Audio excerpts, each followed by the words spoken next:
नमः शिवाय गुरवे सच्चिदानन्दमूर्तये।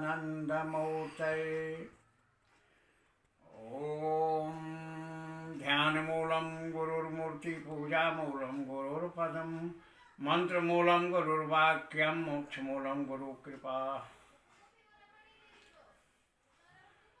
आज मैं समाज के कल्याणार्थ पूज्यपाद गुरुदेव श्री से प्राप्त कुछ ज्ञान के विषय में बताने का प्रयास कर रहा हूँ। आज से लगभग 22-23 वर्ष पहले की बात है। गुरुदेव के साथ कुछ चर्चाएं हो रही थी।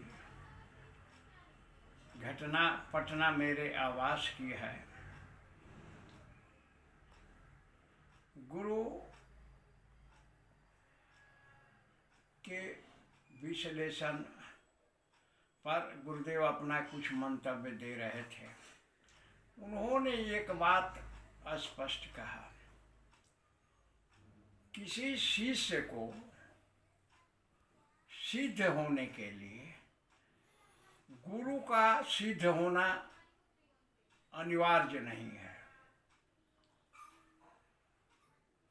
सिद्ध गुरु के भी शिष्य सिद्ध हो सकते हैं और असिद्ध गुरु के भी शिष्य सिद्ध हो सकते हैं। सिद्ध गुरु सभी गुरु सिद्ध नहीं होते हैं। कुछ गुरु सिद्ध होते हैं। कुछ गुरु परंपरा से प्राप्त अधिकार के आधार पर गुरु होते हैं, परंतु उनके पास सिद्धि नहीं होती है।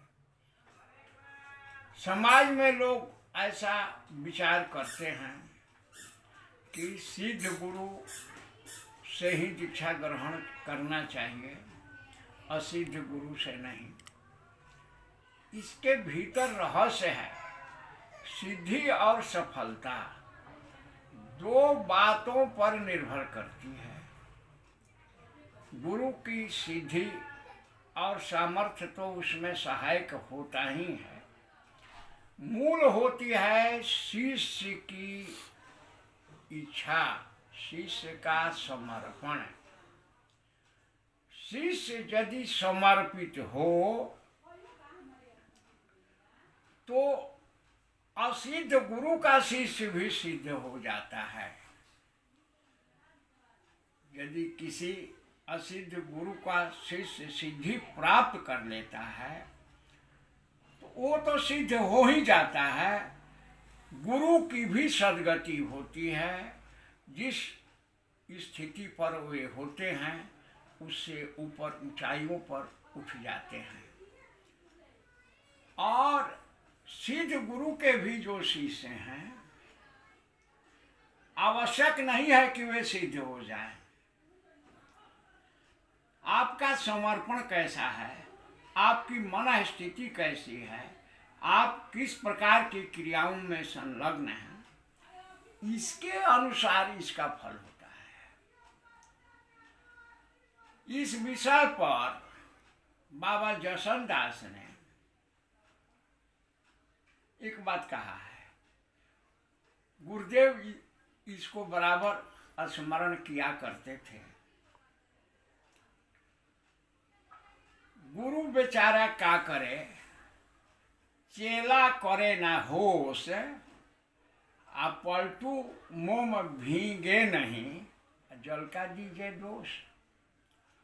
तो जो भी शिष्य मूढ़ संस्कार के हैं, पूर्वाग्रह से ग्रसित हैं, अपने अंदर कुछ परिवर्तन करने का प्रयास नहीं करते हैं, उनके अंदर समर्पण की भावना नहीं है, वो किसी भी सिद्ध गुरु के शिष्य बनने के बाद भी वे यथावत ही रहते हैं।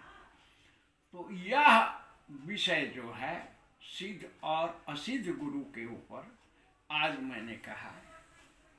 यह बात गुरुदेव से प्राप्त है, पूर्णतः सार्थक और सत्य है।